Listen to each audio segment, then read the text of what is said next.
Assalamualaikum Oke. warahmatullahi wabarakatuh. Waalaikumsalam.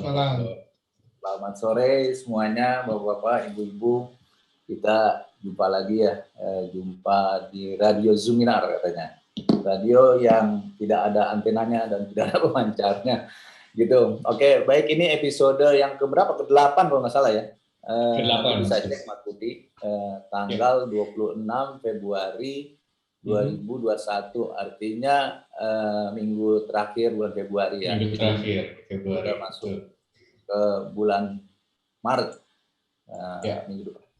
Oke, seperti biasanya hari ini Radio Zoominar selalu disiarkan secara langsung juga, selain di Zoom juga di Facebook, fanpage-nya Radio Zoominar, dan di channel-channelnya Bright dan Indonesia. Di channel Bright itu disiarkan langsung di channel YouTube ya, di Radio Bright Indonesia. Bright Indonesia, oke. Nanti juga di rekamannya kami putar di channel Indonesia, di YouTube-nya Indonesia.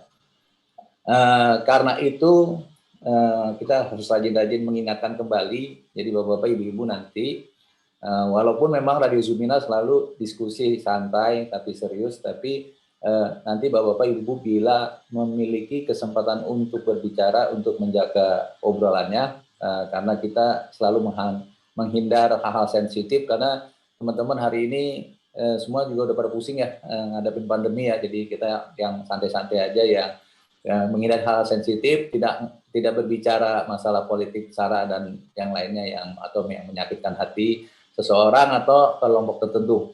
Jadi itu sebenarnya Mas Budi ya, jadi ritualnya seperti itu. Hari ini kita kedatangan siapa nih? Alhamdulillah kayaknya Radio Zoominar tuh keberuntungannya selalu mendapatkan narasumber-narasumber yang memang cocok, yang bukan cocok saja ya, yang ahli, yang expert di bidangnya gitu. Seperti temanya hari ini apa? Human Resources and Industrial Relations. Di situ ada tulisannya, judulnya How Employee to Survive during pandemic. Mungkin bukan hanya employee kali ya, mungkin juga bagaimana nih pengusaha kan bisa survive kan? Kalau pengusahanya aja nggak survive, gimana employee-nya gitu? Kira-kira gitu. Gimana Pak Mas Budi ya? Jadi kita udah kedatangan tamu nih ya, narasumber ya. Iya. Kebetulan bersama kita sudah ada Mas Wisnu Wardana nih Mas Wisnu. Nih sore hari ini saya beruntung sekali nih diapit sama dua senior dari Budut nih ya, luar biasa. Mas Wisnu, apa kabar Mas Wisnu? Halo, salam sehat. Salam sehat. Oke. Dengar suara kita clear ya Mas ya? Mudah-mudahan audiens semua clear dengar suara kita ya. Clear.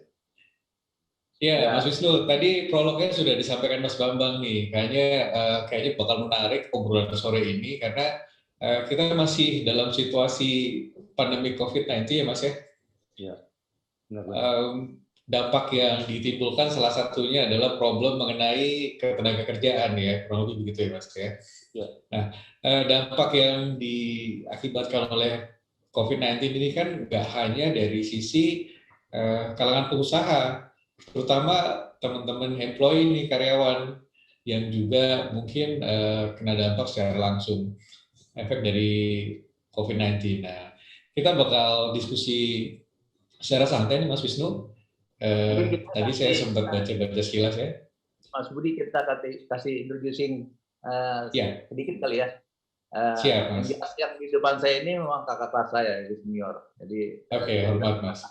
Terus saya lihat secara at glance ya, memang beliau ini memang bidangnya ya, artinya belajar di UI, Universitas Indonesia, ya universitas bagus lah ya, gitu ya. Terus master degree-nya juga di Human Resource gitu ya. Jadi kalau kita nanti buka diskusi tanya jawab ke orang yang tepat, karena beliau secara selain menguasai teori tentunya ya, karena sudah master degree, masternya HR, juga beliau saya lihat ini selalu kerjanya di HR, jadi the right person on the right place. Nah, dan mungkin sekarang juga teman-teman banyak yang udah kenal juga kali ya, beliau masih di HR gitu ya, di satu perusahaan besar gitu ya, perusahaan TBK. Nanti biar Mas Wisnu aja lah yang menceritakan siapa dirinya gitu.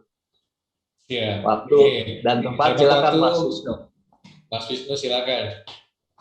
Ya, The stage is yours. ya.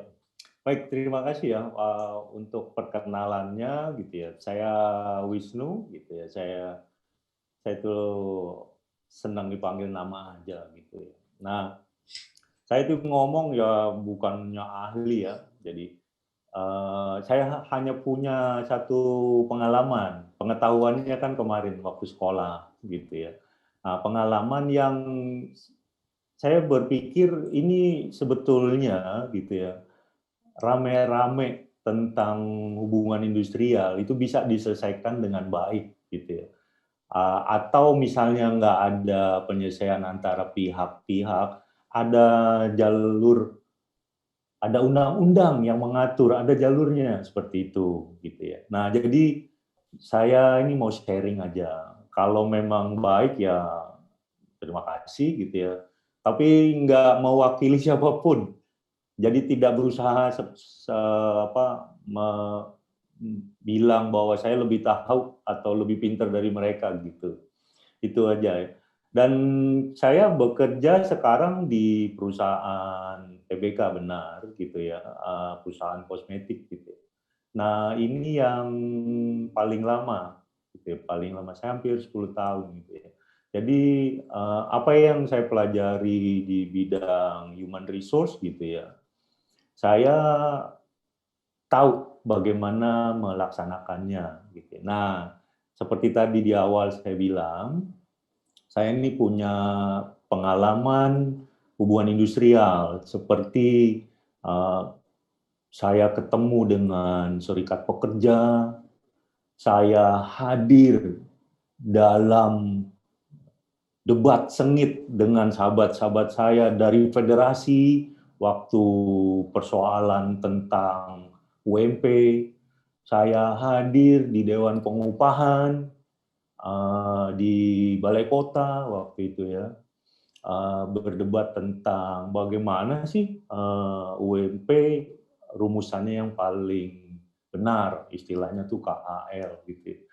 Kemudian saya melihat sendiri gitu ya, realisasi di lapangan bagaimana kesulitan-kesulitan pekerja gitu ya. Sampai tadi saya lihat di sosmed gitu ya, rame sekali nih gitu ya. Kalau datang di kantor-kantor atau di kawasan pabrik, mereka gelisah karena nanti uang pensiun bakal dikurangi.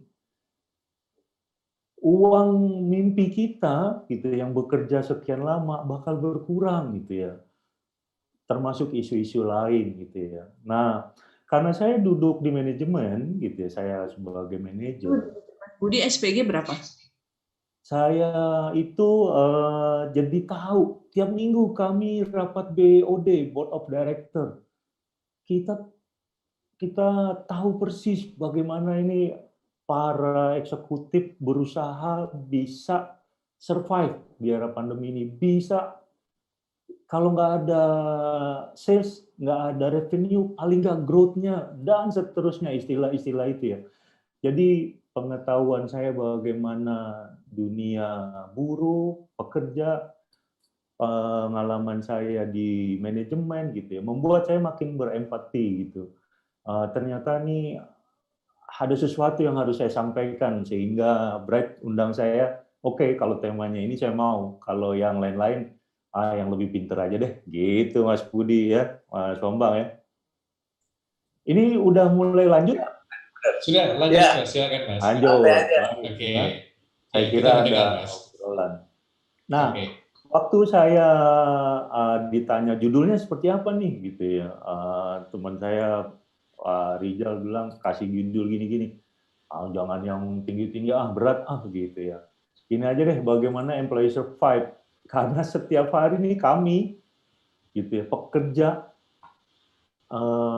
buruh gitu ya, pekerja pabrik yang lagi bekerja itu di kepalanya tuh berpikir ini sampai kapan ya pandemi ya gitu ya. Kira-kira perusahaan survive nggak ya? Sementara pikiran yang lain, nanti gajian nggak ya? Bisa bayar kontrakan nggak ya? Dan seterusnya gitu loh. Nah, jadi saya cukup, ini aja deh. bagaimana employee to survive gitu ya, bagaimana bisa survive gitu selama pandemi gitu ya. Nah, kami sudah lakukan sendiri gitu di tempat kami bekerja ya di perusahaan. Alhamdulillah ya, belum ada PHK. Ih, senang sekali saya. Mantap. Senang sekali, belum ada PHK. Sementara perusahaan-perusahaan lain, perusahaan yang satu jenis saja, itu saya dengar tetangga itu, wah udah ngurangin orang. Wah udah WFH, WFO gitu ya. Itu bahasa lain udah setengah aja yang kerja deh supaya setengah bayar gaji gitu kira-kira tuh. Udah situasinya udah mulai pasang pelampung gitu ya. Nah, di tempat kami bisa terus bekerja walaupun sering dirazia ya karena prokes. Kan kalau output banyak kan pekerjaan kehadiran pekerja pabrik itu harus ada gitu. Nah, beruntungnya pemerintah membantu. Jadi saya nggak yakin yang lain tahu nggak ya. Kami ajukan tuh, kami apply lewat internet bahwa kami punya produk yang berhubungan dengan kesehatan, misalnya gitu. Boleh jalan. Tapi yang di manajemennya, diperiksa terus ya. Bagaimana protokol kesehatannya, nggak boleh bekerja berbarengan dan seterusnya ya. Kita lakukan terus itu. Terus kita lakukan sampai yang sidak itu dari Satpol PP atau dari dinas-dinas lain udah hafal apa yang akan kita kerjakan, lakukan. Ya sudahlah Pak, Bapak tanda tangan aja deh. Itu yang penting semua lancar ya Pak. Udah enak kan kalau kayak gitu tuh. Siap, saya bilang. Nah, judul ini menjadi penting gitu ya. Tadi memang benar, yang pusing tuh bukannya pekerja aja, bukan. Levelnya naik dari pekerja yang bawah, manajer, sampai ya bos-bos kita, pengusaha, bahkan yang paling penting menurut saya, pemegang saham. Kita ini TBK, setiap bulan tuh di BEJ kelihatan itu nanti berapa nih nilai sahamnya ya. Kalau makin turun, kebayang nanti masa depannya bagaimana, kurang lebih seperti itu. Jadi semua itu stres. Saya bisa yakin itu ya, semua itu tegak. Nah, bagaimana memelihara ini supaya kita tetap produktif gitu. Nah, tapi di tempat saya sendiri, mungkin juga tempat lain, nggak semuanya bisa saling bantu. Ada satu dua yang tidak puas, ada yang merasa diperlakukan tidak adil gitu. Nah, karena itu kita bicara di kantor nggak selesai, kita lapor ke Dinas Tenaga Kerja dan seterusnya yang nanti akan ada di materi ini. Jadi kita berusaha untuk tetap survive, apabila ada ganjelan, ada tempatnya sendiri. Kurang lebih seperti itu. Itu kenapa saya pilih tempat ini. Nah, apakah cerita ini hanya untuk karyawan yang banyak di pabrik? Saya di pengadilan industrial ada tuh yang konsultan cuma 5 orang, 6 orang, masuk juga tuh pengadilan. Kita ngobrol tuh, kamu case-nya apa? Gini gitu ya. Oh gitu ya. Kenapa nggak bisa saya? Nggak bisa Pak, ini udah harga diri. Wah gitu tuh. Loh emang kenapa gini? Wadah macam-macam nih. Nanti akan saya ceritakan bahwa di slide yang ada hubungannya dengan masuk pengadilan industrial. Itu yang saya pilih untuk tema ini ya. Kalau boleh masuk ke slide yang pertama boleh ya? Iya, silakan Mas. Ya.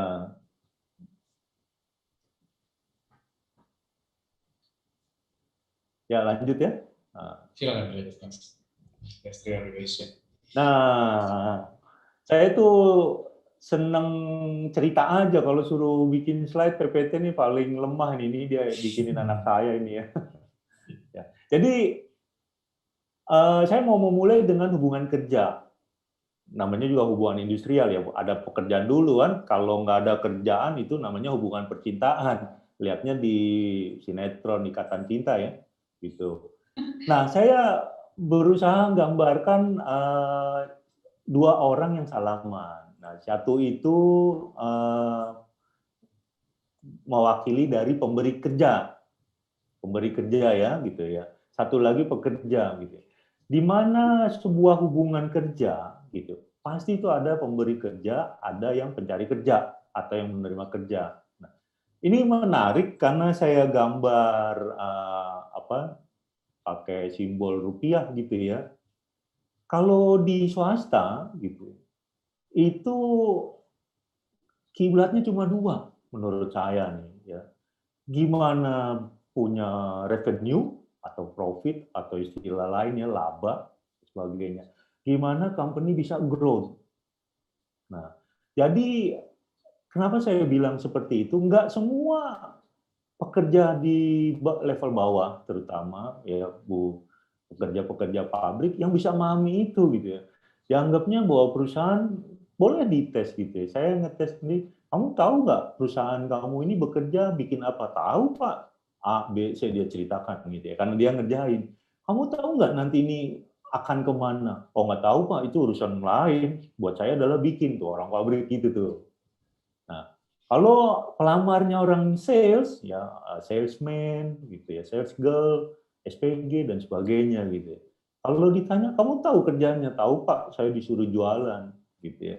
Kamu tahu nggak nanti jualan tuh impact-nya kemana? Wah nggak tahu itu Pak, atasan saya yang ngerti. Nah, hal-hal yang kayak gitu ya, itu bisa jadi sumber masalah menurut saya. Nah, sebaliknya dari sisi pekerja, gitu ya. Saya pernah merekrut orang.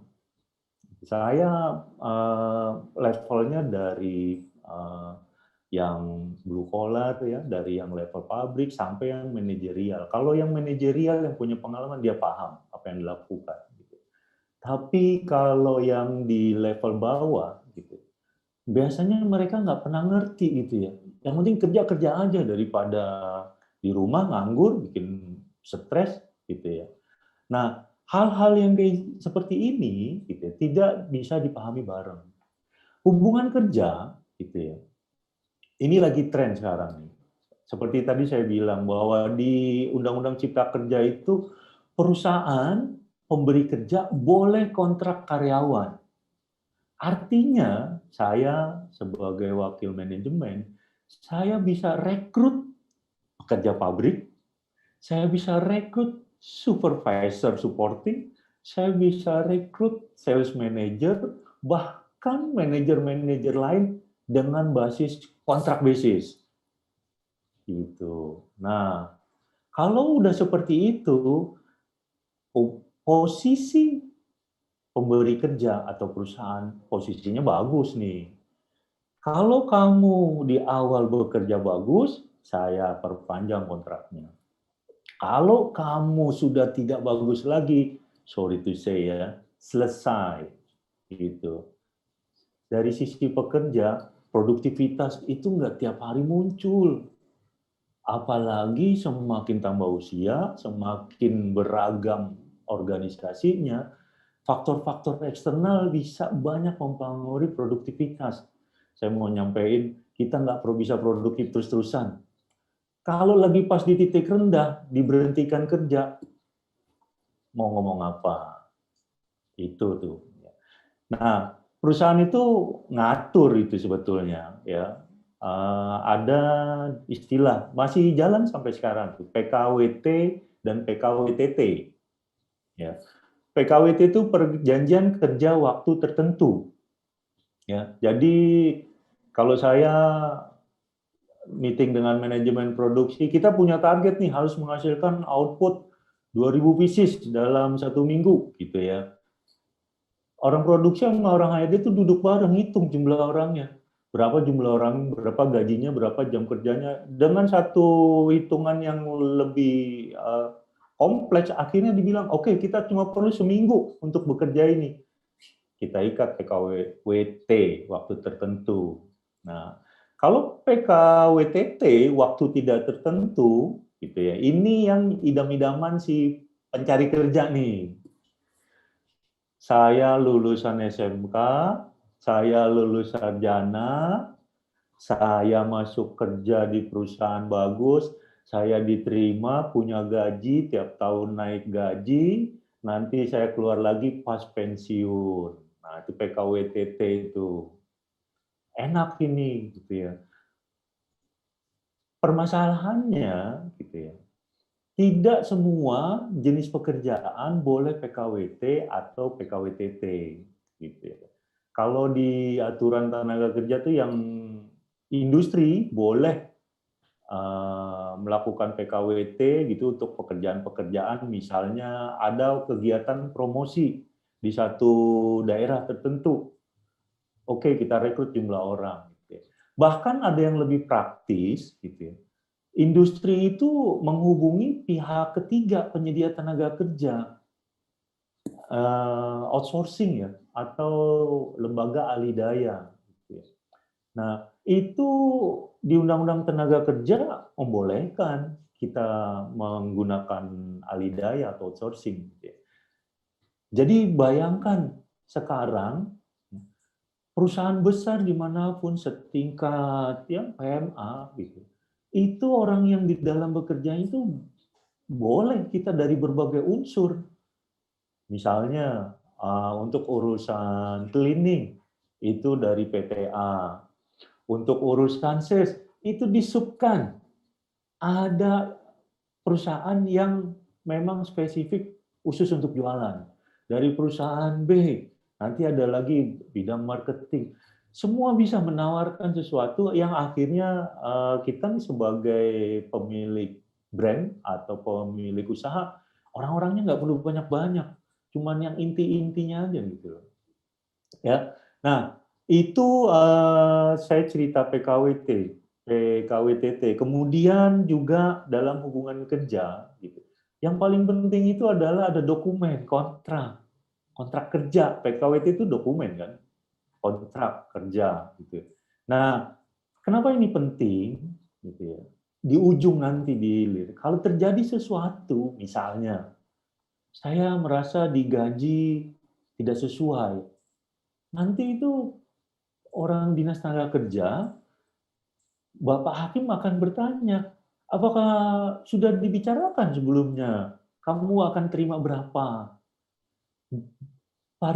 Variannya apa aja? Sorry. Perinciannya seperti apa? Ada gaji pokok dan sebagainya gitu ya. Kalau misalnya itu enggak tertulis, keluhan kita sulit dilayani di Dinas Tenaga Kerjaan, apalagi masuk ke pengadilan hubungan industrial seperti itu. Kontrak kerja, bahkan slip gaji aja tuh ditanya. Mungkin audiens yang pekerja ini ya, terakhir pegang slip gaji kapan? Hati-hati itu, gitu loh. Karena biasanya kalau udah lihat di tabungan, udah lihat di rekening, udah cukup selesai. Tapi kita nggak pernah tahu kan bahwa nanti dokumen slip gaji itu bisa membantu kita, misalnya ada yang kurang dipahami gitu ya, potongannya itu apa aja sih gitu, dan seterusnya. Ya, hubungan kerja ada satu kontrak. Di kontrak undang-undang itu mengatur harus menyampaikan minimal ada pemberi kerja perusahaan A, ada yang bekerja karyawan namanya siapa, ada haknya apa, ada kewajiban perusahaan, setelah itu haknya, ada gaji berapa, jam masuk kerja, dan seterusnya. Nah, itu ada yang cuma satu lembar, ada yang berlembar-lembar, gitu ya. Makin detail, makin bagus. Nah, persoalannya, gitu ya, kalau hubungan kerja, namanya pencari kerja lebih banyak dari yang lowongan yang tersedia, hal-hal yang remeh-temeh ini suka diabaikan. Gitu tuh. Belum lagi bicara tentang UMP ya. Orang rame-rame tentang upah minimum provinsi UMP gitu ya. Sebetulnya buat kami nih di dunia HR, soal kenaikan UMP itu satu hal, tapi yang lebih sulit lagi yang gajinya di atas UMP. Yang saya mau sampaikan adalah kita berundingnya jadi macam-macam. Kita menyusun strateginya macam-macam. Misalnya begini, sekarang UMP DKI itu 42 setahu saya ya. Mudah-mudahan benar nih ya, saya agak 42 ya. Ada kenaikan gitu. Pekerja dibayar minimal 42. Waktu itu sebelum Undang-Undang Cipta Kerja, perusahaan kami harus masuk ke UMP yang sektor. Naik lagi itu, sekian rupiah, 100.000 atau jadi 43 kalau nggak salah ya. Kalau nggak dilakukan seperti itu di Januari 2021, kita kena semprit dari Dinas Tenagakerjaan. UMP, upah sektor. UMP kemudian naik lagi ke upah sektor. Tergantung jenis industrinya dan kenaikannya juga dari kenaikan itu ya. Nah, UMP udah selesai, kita akan bicara berunding dengan pihak serikat kerja. UMP selesai, bagaimana gaji yang di atas UMP? Biarin aja Pak, nggak usah dinaikin Pak, gitu ya. Kita akan kehilangan orang-orang bagus. Tuh. Jadi sebetulnya gitu ya, UMP itu cuman pemicu aja gitu dari problem ruwetnya bagaimana kenaikan gaji yang berkala tiap tahun. Gitu. Bahkan yang sudah di atas UMP, dia membisikin teman-teman yang masih di bawah UMP, ayo dong minta ke manajemen sana gitu, atasannya nih biasanya. Minta ke manajemen supaya direalisasi kenaikan UMP, supaya gaji dia yang di atas UMP itu ikut kedorong. Istilahnya tuh sundulan gaji gitu ya. Jadi hal-hal yang kayak itu yang membuat rumit. Ujungnya apa? HRD punya target kenaikan belanja gaji karyawan X rupiah, berapa persen. Ya UMP-nya naik 3%, ya naik 3%. Gimana itu ngebaginya tuh? Hal-hal itu yang paling sulit ya. Jadi hubungan kerja, gambarnya sedikit di slide ini, cerita di belakangnya ini banyak sekali seperti tadi saya sampaikan. Lanjut slide berikut ya. Nah, yang namanya hubungan pasti ada putusnya, gitu ya. Terutama di dunia kerja ya, gitu ya. Nah, saya akan ceritakan gitu ya tentang penyebab putusnya hubungan kerja. Yang pertama ini yang karyawan karena resign. Nah, ini yang sedih perusahaannya nih. Biasanya karyawan resign itu karyawan yang bagus biasanya ya.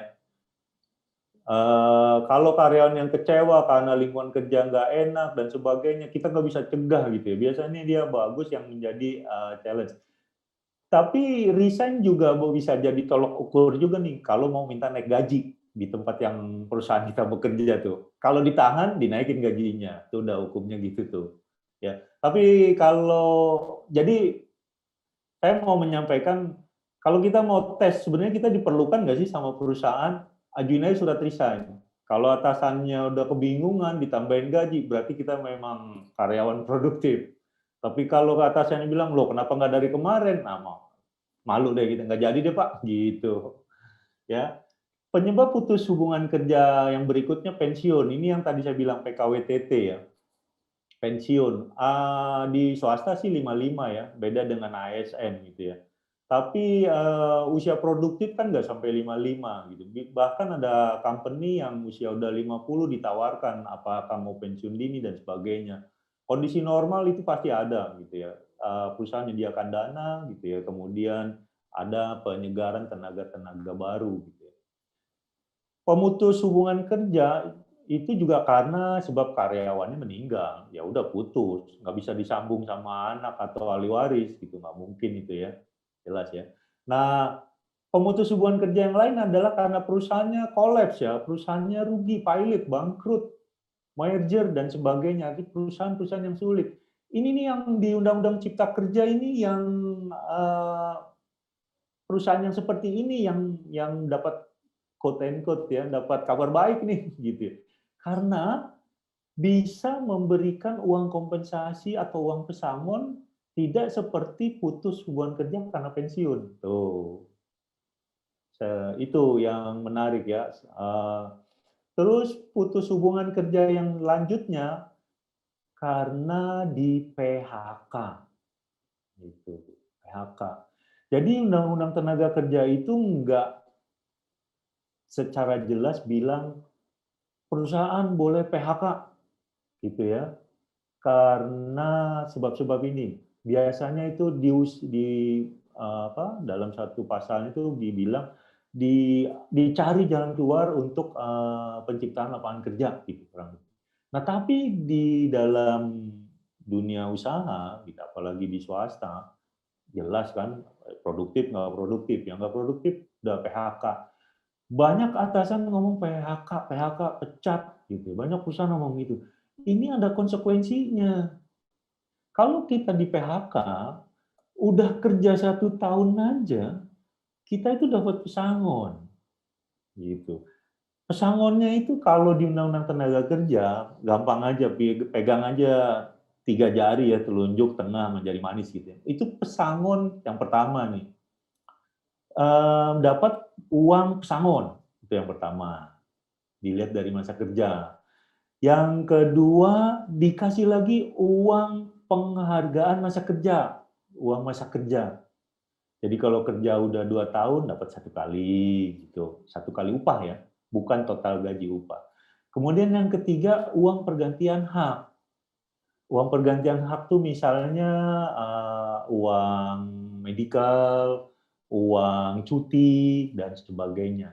Jadi 3 komponen itu yang secara undang-undang yang akan didapatkan oleh pekerja karena putus hubungan kerja. Pak, kalau resign dapat 3 hal yang tadi? Enggak.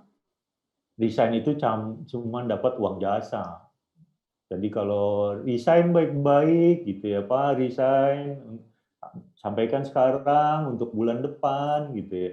Dapat paklaring. Paklaring ini penting ya, surat terang kerja penting nih untuk pencairan BPJS nih. Dapat paklaring, kemudian dapat uang pisah. Kalau udah kerja 2 tahun misalnya gitu ya. Nah, tapi kalau pensiun, karyawan meninggal, karena di PHK oleh perusahaan, dapatnya 3 yang tadi tuh. Tuh. Ini yang sebetulnya yang idam-idamannya dari pekerja di semua perusahaan. Gitu ya. Nah, khusus yang perusahaan kolaps dan sebagainya dengan Undang-Undang Cipta Kerja yang baru nih, yang kalau nggak salah Undang-Undang PP-nya yang nomor 35 kalau nggak salah, itu diatur lagi itu seperti itu ya. Dari 2 slide ini saya mau menyampaikan, di awal bikin hubungan kerja, ada satu dokumen, ada satu aturan yang harus kita pahami, baik dari sisi pekerja dan sisi perusahaan. Namanya semulai suatu hubungan, pasti ada putus hubungan. Nggak mungkin kerja terus-terusan. Gitu ya, ada batasnya. Nah, penyebabnya seperti ini. Yang perlu digarisbawahi adalah kalau sudah putus, apakah kita dapat kompensasi atau istilahnya pesangon, gitu ya. Nah, ini yang jadi sumber permasalahan dalam hubungan industrial. Gitu. Lanjut, slide lanjut.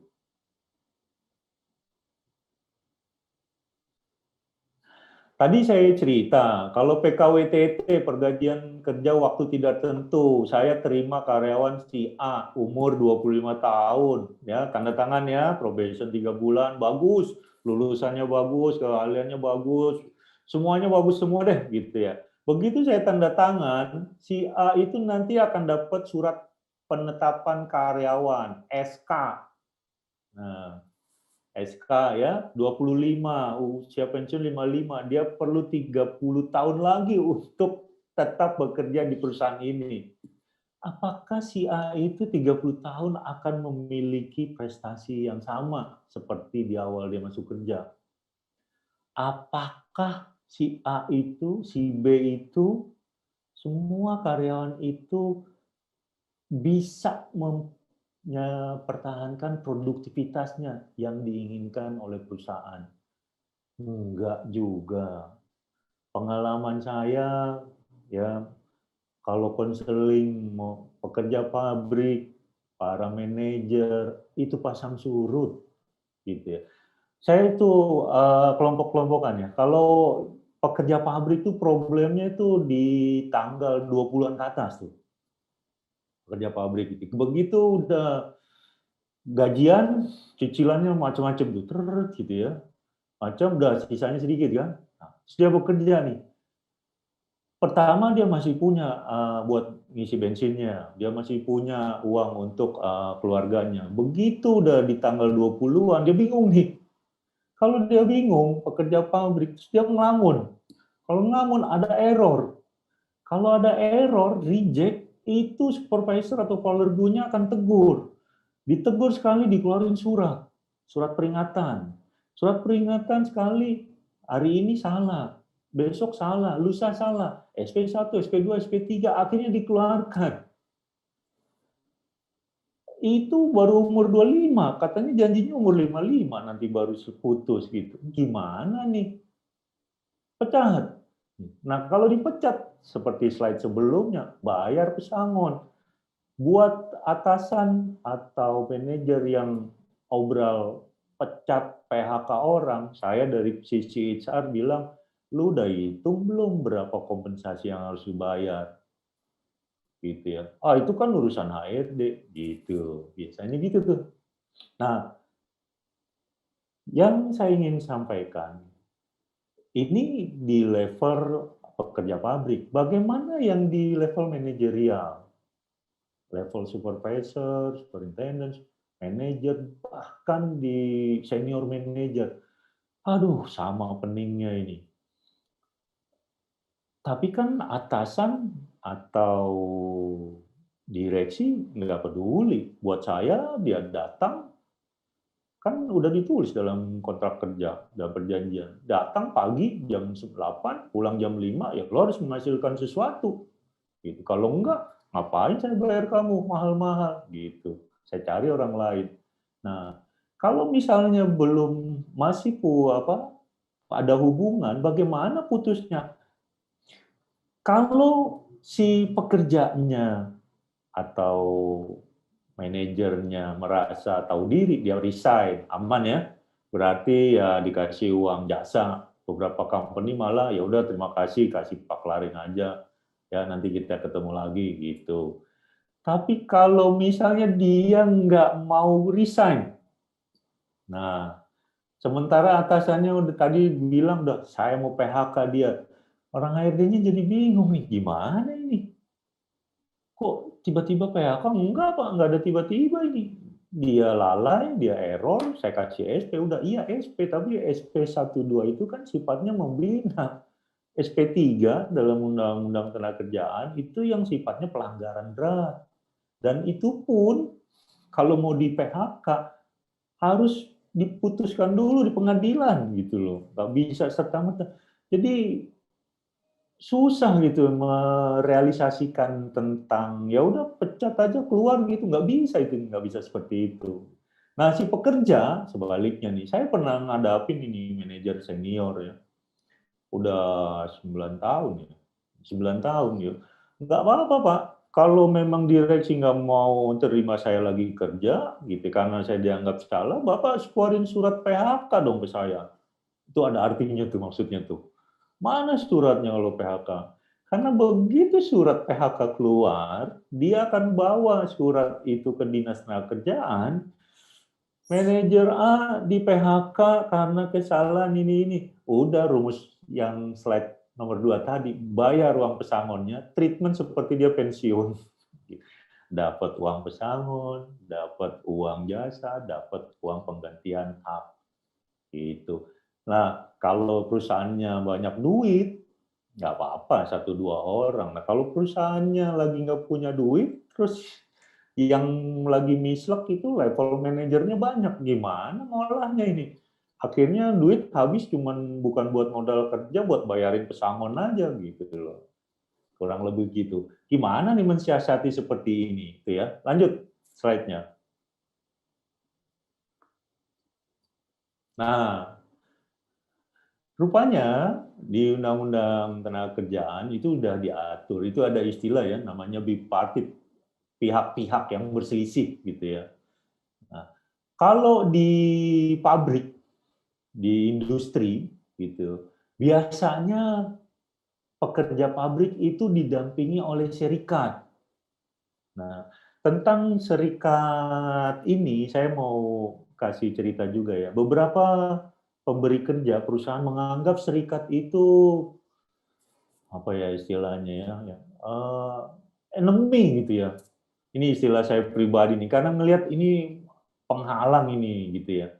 Saya bisa maklum perusahaan melihat seperti itu karena kita lihat sendiri serikat tuh kadang-kadang ya di tempat lain yang saya lihat itu kalau udah ngomong pokoknya susah banget untuk memulai satu pembicaraan kalau udah bahasanya pokoknya gitu loh. Nah, di setiap perusahaan itu dibolehkan ada serikat, bahkan karyawan yang udah 10.000 serikatnya ada banyak gitu ya.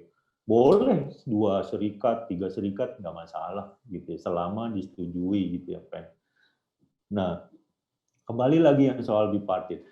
Saya pakai ilustrasi yang tadi yang ada karyawan produksi, ya, pekerja pabrik yang error sehingga ada waste tinggi. Gitu. Karena merasa dia banyak pikiran, nggak sengaja melakukan itu, mestinya kan dia diberi kesempatan. Tapi perusahaan bilang enggak, lu gue PHK karena atasannya udah nggak sabaran gitu ya, PHK diganti. Dia menuntut kalau saya di PHK bayar dong pesangon saya Pak. Loh kenapa minta pesangon? Gitu. Kamu cari sana kerjaan lain gitu. Udah nggak ketemu deh ya. Nah serikat itu nanti akan mendampingi. Dia datang biasanya ketemu di HRD. Nanti dari HRD datang orang legal. Bicara nih, ini duduk masalahnya apa gini ya. Semua punya versi masing-masing gitu ya. Nah, saya gambarkan serikat itu ya karena dia harus membela anggotanya, ya dia lakukan upaya apapun. Nanti satu orang yang seperti ini bisa menulari teman-temannya tuh. Wah, ternyata di perusahaan ini kejam ya. Hari ini dia, besok bisa saya nih, gitu. Apakah mereka akan melawan? Enggak, karena kan kita punya aturan. Tapi waste-nya jadi banyak karena mereka kerjanya asal-asalan. Gitu. Mereka merasa senasib, mereka bilang ya sudahlah Pak, sekalian aja deh. Siapa tahu nanti saya begini juga gitu ya. Kalau emang udah nggak mau dipakai, bayar saya, selesai gitu. Sementara dari perusahaan seperti tadi kan pendapatnya nggak kelar.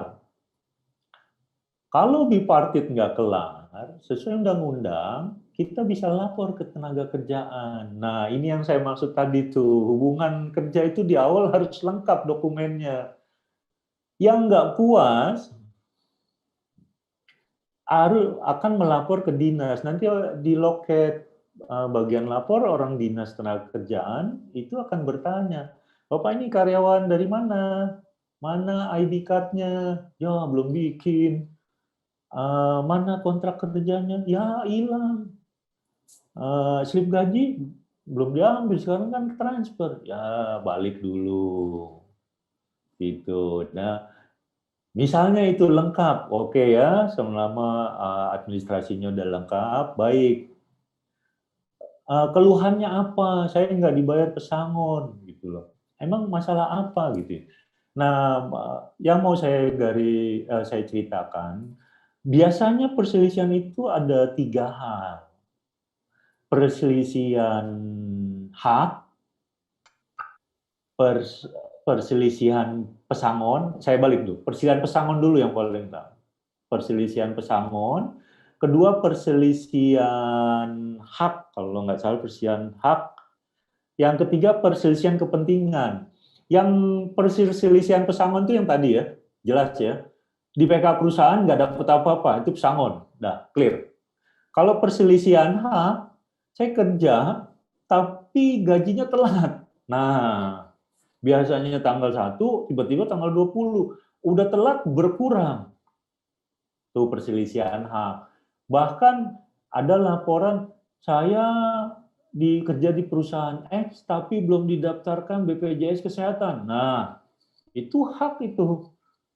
BPJS tenaga kerjaan nggak semuanya didaftarin. Nah, itu bisa dilaporkan.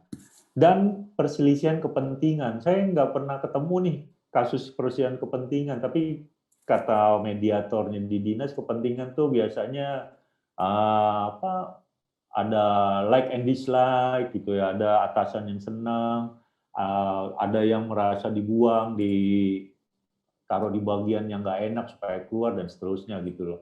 Tapi gaji tetap, kurang lebih gitu. Dua yang utama yang jadi masuk di meja dinas tenaga kerjaan, perselisihan pesangon dan perselisihan hak gitu ya.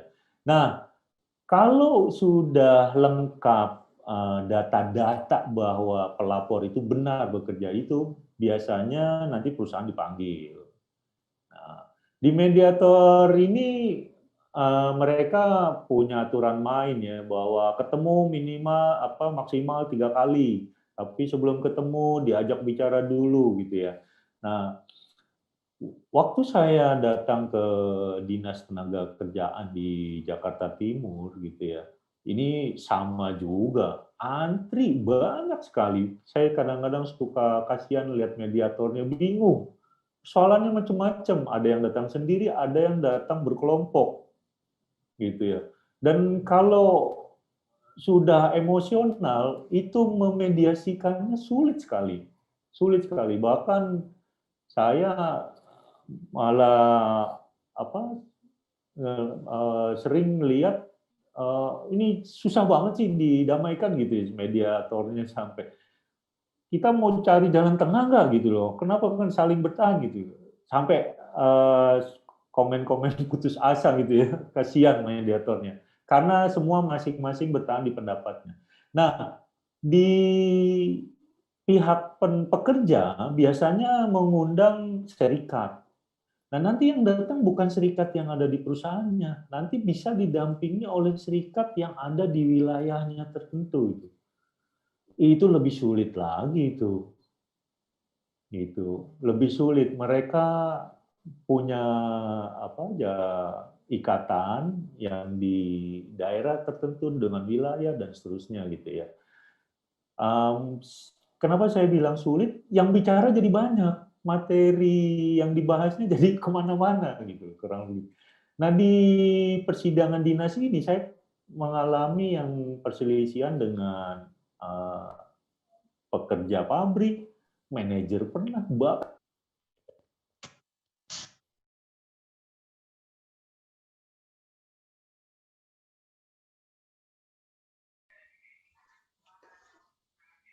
minta tisu, Mbak. Mobilnya.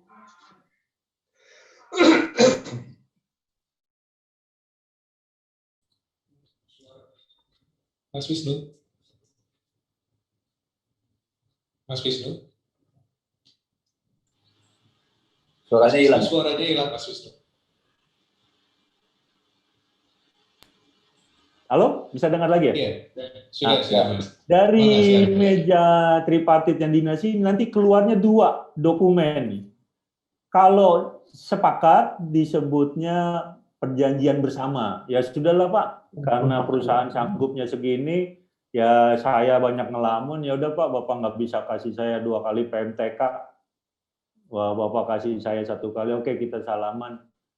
Enak gitu ya. Perusahaan kan dari yang nggak mau, ya udahlah saya kasih kamu lah, tapi kamu cari kerja dulu gini-gini. Kalau terjadi kesepakatan disebutnya VB, perjanjian bersama. Itu yang sangat diharapkan oleh orang dinas nih teman-teman. Kelihatannya ada target mereka nih, harus PB gitu loh. Tapi kalau tidak terjadi kesepakatan, akan keluar anjuran. Anjuran jadi poin-poin yang disampaikan oleh pekerja, poin-poin yang disampaikan oleh pengusaha, kemudian pendapat dari mediator, dari dinas. Nah, anjuran ini nanti yang akan jadi tiket masuk untuk lapor ke pengadilan hubungan industrial. Gitu. Lanjut ya.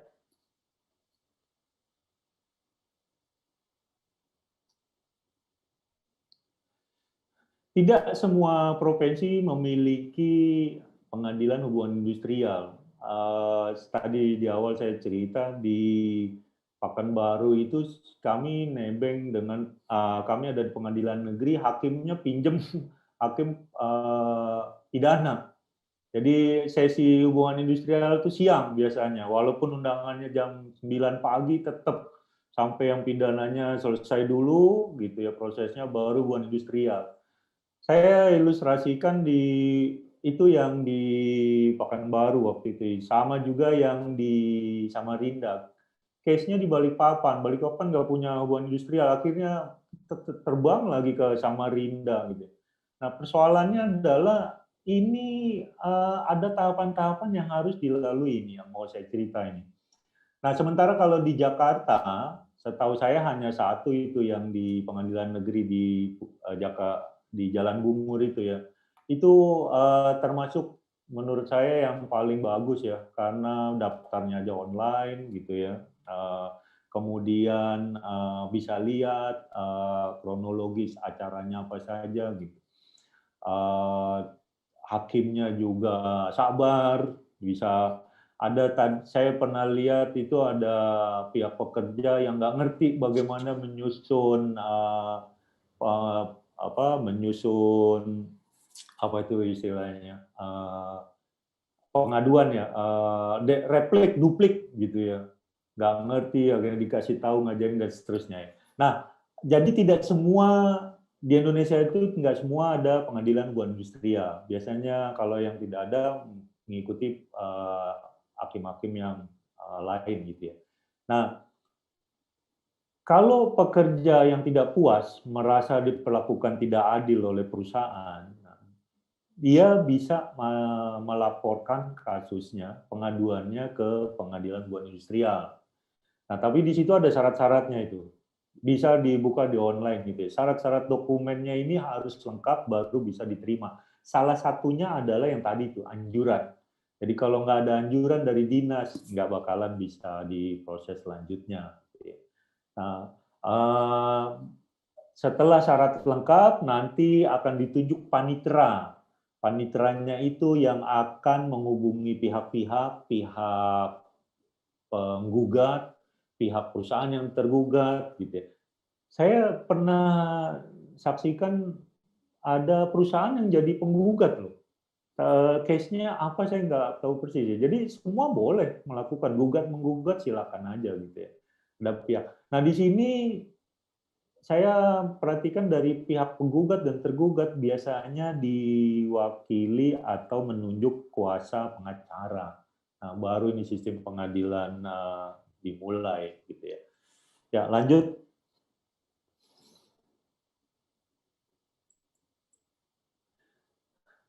Sama seperti di dinas ya. Sebelum masuk ke pengadilan, ke mahkamah pengadilan gitu ya. Mediator itu meminta kita lakukan mediasi atau bahasanya ya kamu mau ngomong dulu deh gitu ya.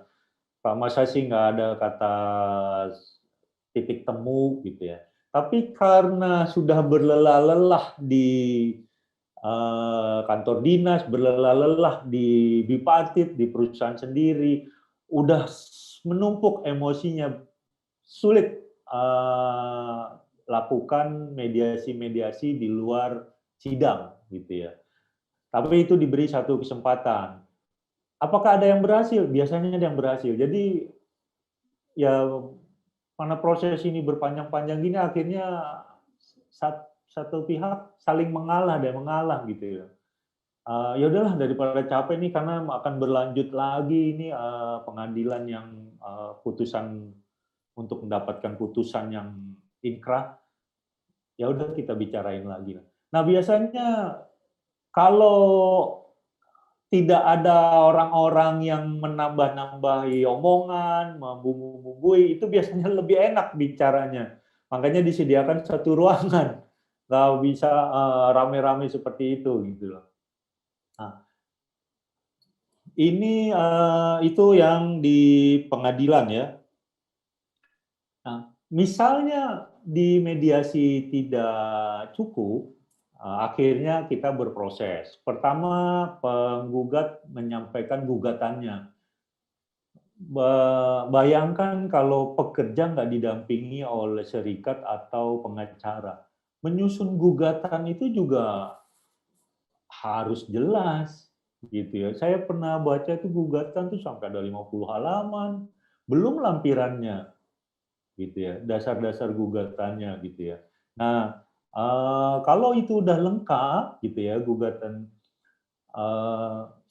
sorry, saya ada jam nih. Kalau mediasi nggak bisa, kita akhirnya dipanggil oleh hakim. Nah, oleh hakim kemudian ditanya pihak-pihak sebelum masuk ke materi. Yang misalnya dari pihak penggugat atau P dari ya, dalam case ini pekerja ya. Penggugat itu ditanya legal standing-nya apa ini, gitu ya. Mana kamu dari ini saudara dari pengacaranya, mana surat izin pengacaranya, mana surat kuasanya, mana ini. Semua pertanyaan-pertanyaan yang memastikan bahwa yang duduk di meja sidang itu adalah orang yang benar, yang bisa mewakili gitu ya. Sebaliknya dari pihak tergugat dalam hal ini si perusahaan ya, itu bisa datang orang legal corporate, bisa datang orang HRD, bisa datang pengacara gitu ya. Untuk beberapa case saya lihat gitu ya, pihak perusahaan itu menghindar, nggak mau mendatangi pengadilan walaupun sudah dapat surat undangan. Sebetulnya ini yang melemahkan. Kalau misalnya pihak penggugat sudah diterima legal standing-nya, tetapi pihak tergugat di dalam hal ini perusahaan ya, tidak pernah datang dalam sidang. Satu case saya lihat yang datang tergugat security, kepala security, karena mungkin ada case pencurian atau apa gitu ya. Ditanya sama hakimnya, Bapak ini siapa? Bapak security, saya kepala security, saya diutus oleh atasan saya. Loh kenapa Bapak yang datang? Legal standing nih. Bapak ini orang HRD? Bukan. Bapak ini dari legal? Bukan. Bapak ada surat kuasa dari atasan? Enggak Pak. Atasan saya nyuruh aja saya datang nih ada surat. Akhirnya kepala security itu ditolak. Bapak tidak secara legal standing tidak bisa mewakili proses persidangan ini. Itu penggugatnya atau karyawannya menang itu. Misalnya dalam proses pihak tergugat atau perusahaannya tidak datang, majelis hakim akan sidang jalan terus. Prosesnya sama. Pihak penggugat sudah ada, pihak tergugat tidak ada ya. Baik, kita tunggu beberapa menit, 1 menit, 2 menit, 5 menit tidak ada. Oke, kita terima gugatannya dari penggugat. Ya, tergugat nggak ada, lanjut sidang berikutnya. Sidang berlanjut, tergugat dari pihak perusahaan menghindar atau nggak datang. Nanti keputusannya adalah apa yang digugat oleh pekerja itu bisa dikabulkan oleh hakim. Itu karena dianggap tergugat tidak kooperatif dan datang ke sidang ini gitu ya. Nah, apa sih ujungnya nih dari pihak penggugat dalam case ilustrasi yang saya tadi ya, kan kesalahan, error, waste-nya tinggi, dikeluarin. Dia kan menuntut pesangon kan, kayak pensiun 2 kali PMTK. Nanti si penggugat bisa nambahin, selain biaya pesangon, biaya tidak digaji selama berperkara. Itu kalau dihitung dari yang bipartit tadi, sampai tripartit di Disnaker, sampai proses sidang, kasus yang saya alami itu bisa 2 tahun. Lama, 12 bulan, 24, berarti 24 bayar gaji gitu ya. 24 kali bayar gajinya, kemudian, nah ini ada lagi, tambahin lagi gugatannya, minta kompensasi karena keluarga terlantar. Ah, ini unlimited nih. Jadi bayangkan, kalau kita tidak menghadiri proses sidang ini, ya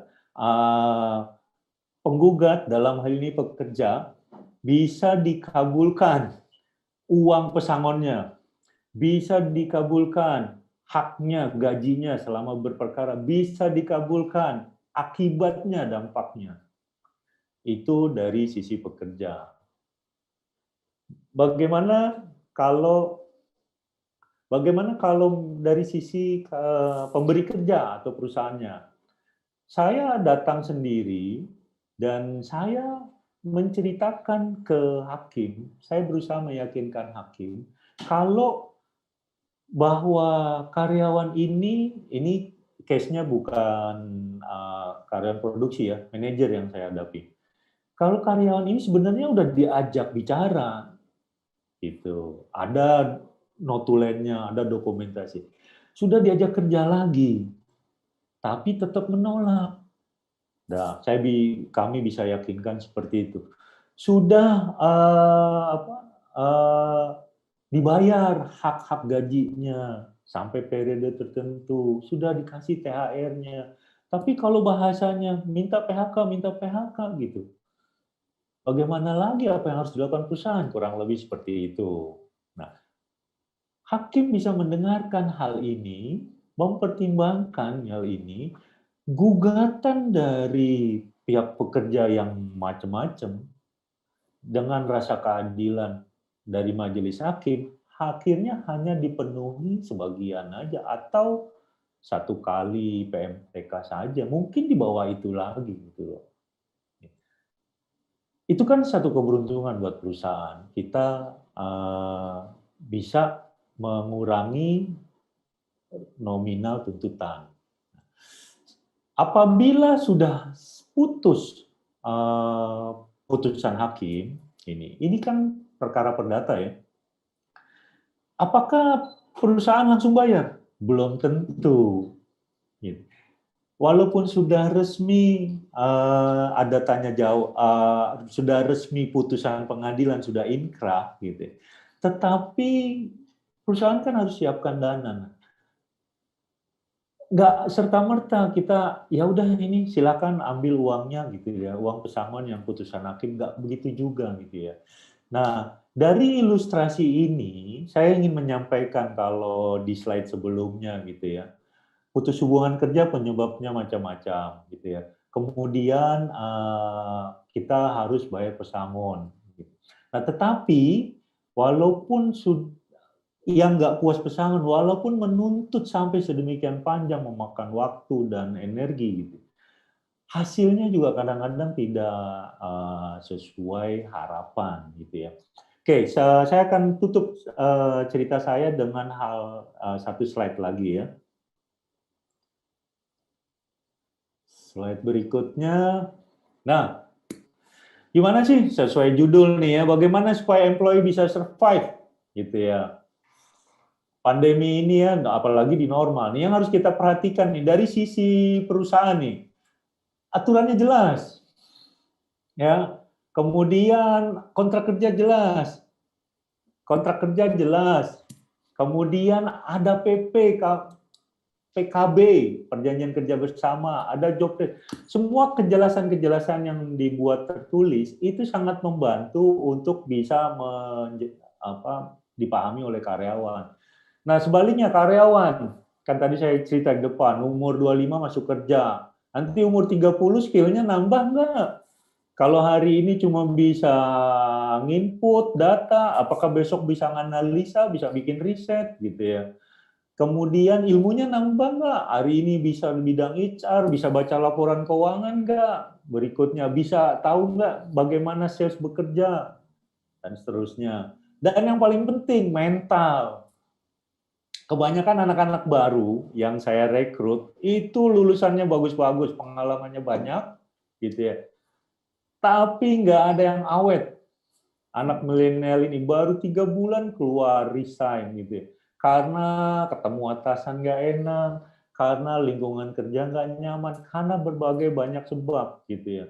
Nah, buat saya mental itu penting gitu, karena atasan tuh memang kita kan punya pakem ya, kita tuh digaji untuk dimarahin gitu. Ya kita terima gitu ya, selama marahnya proporsional. Kalau hal-hal yang tidak proporsional, ada tadi jalurnya untuk melakukan itu.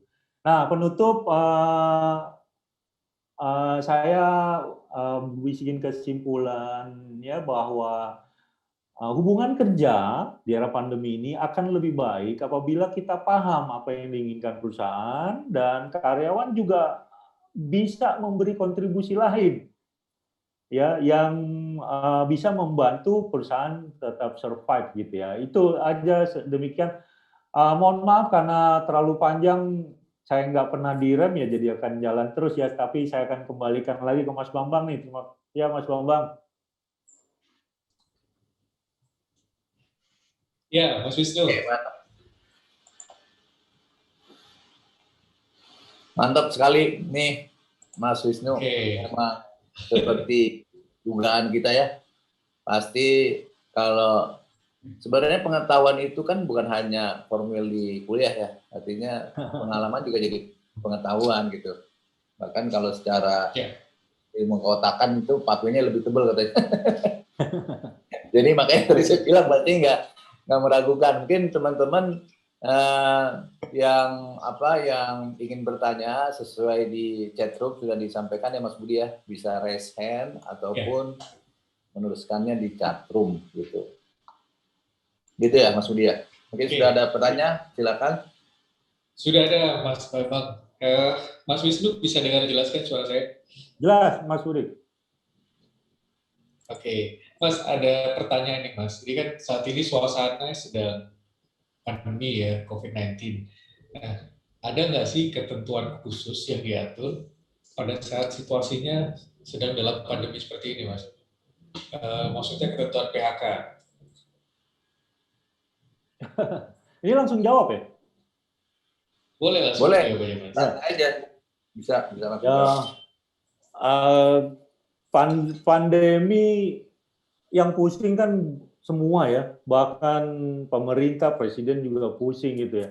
Ada nggak ketentuan khusus yang diatur tentang PHK? Kalau pemerintah itu sih meminta ke para perusahaan kalau bisa tidak ada PHK.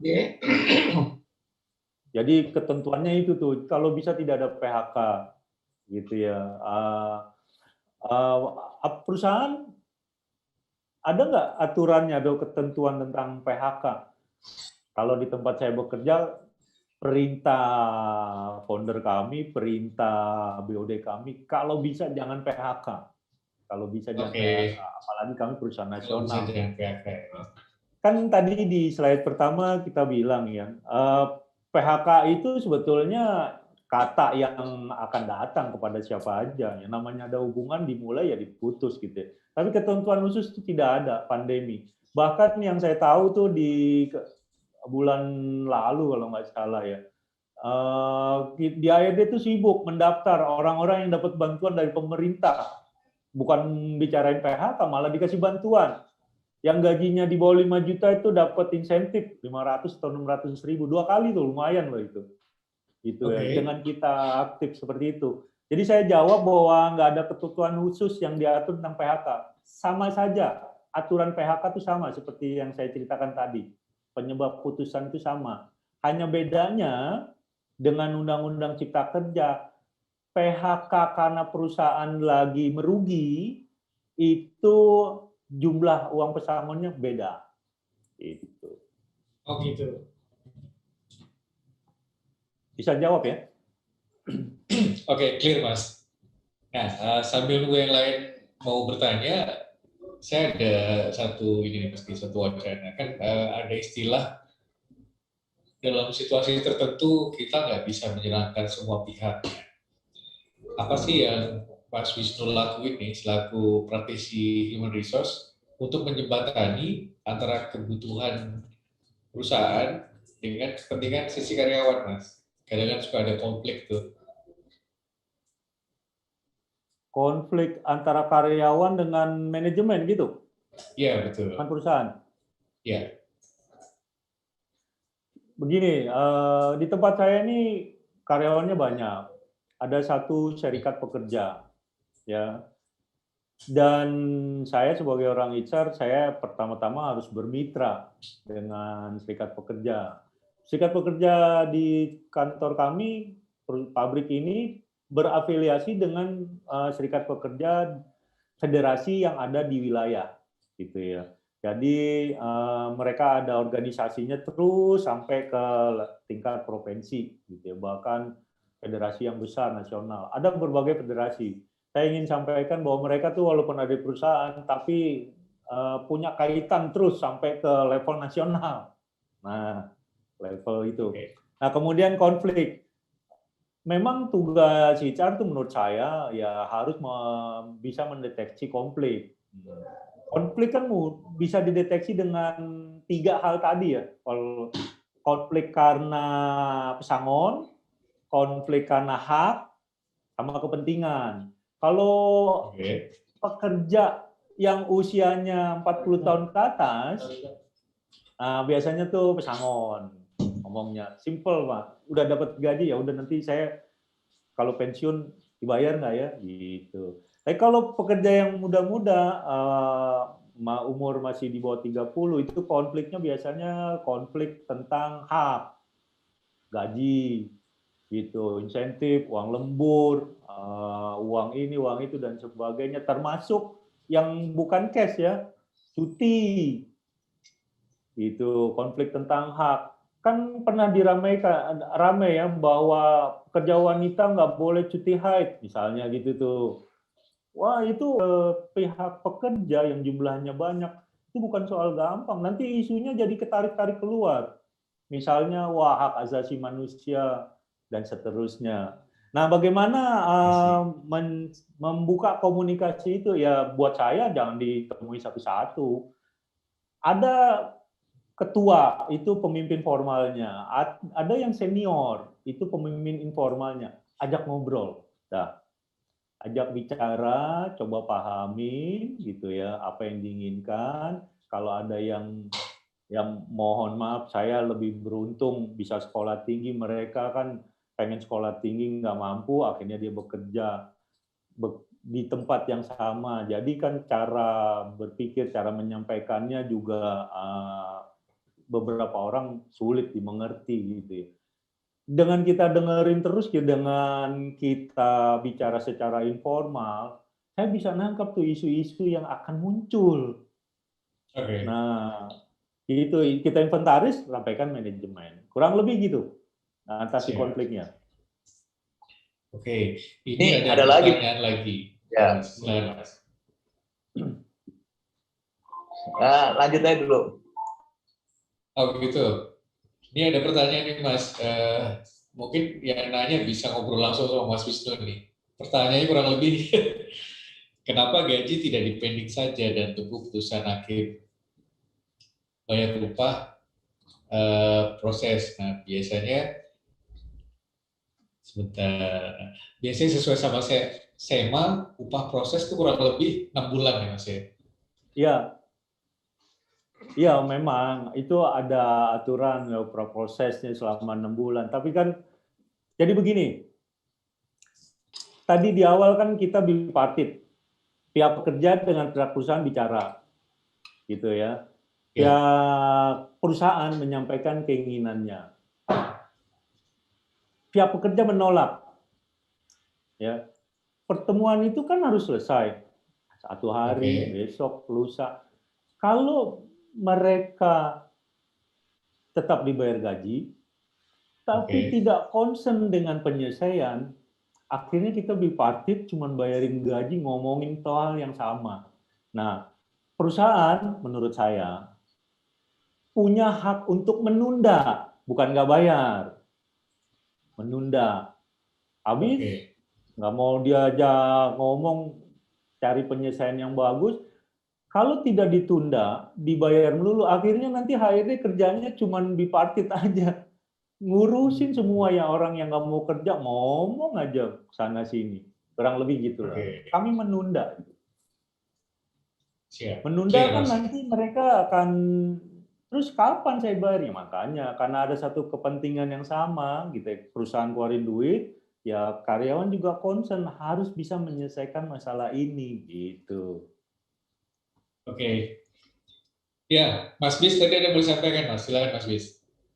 Oh ya, ini ada yang nanya, tapi kok ke chatroom, bukan ke chatroom Zoom, ke direct ya, ke WhatsApp. Ini katanya di kantornya Mas Wisnu itu petinggi-petingginya banyak perempuan katanya. Bagaimana tuh menghadapi perempuan katanya. Out of the box tapi masih related lah. Ini masalah HR kan pasti kan. Karena kan yang punya masalah nggak cuma di bawah tapi di atas juga bermasalah. Monggo. Ini pasti orang kantor nih yang nanya nih. Saya udah serius kemana-mana nanyain yang begini. Tapi nggak apa-apa. Buat saya pemimpin laki perempuan sama aja. Buat saya nggak ada itu satu putusan ditentukan oleh gender, oleh dia jenis kelamin, nggak. Sama aja. Buat saya concernnya kan dua. Tadi yang saya cerita ya, mau yang perempuan, yang laki, perusahaan, semua pemimpin saya yang sekarang revenue growth. Nah, kalau tentang style, gaya, ya setiap orang beda. Jadi saya bisa jawab sama aja. Sama aja. Kalau kita nggak bisa ngomong revenue sama growth, terus bisa apa perusahaan? Gitu. Nggak ada Atau masalah. mungkin tips-tips menghadapi kali ya. Tips-tips menghadapi Mas Wisnu yang udah lama itu kan TBK ya. Menghadapi bos-bos perempuan seperti apa tuh? Ini dikejar ya pertanyaan ini ya.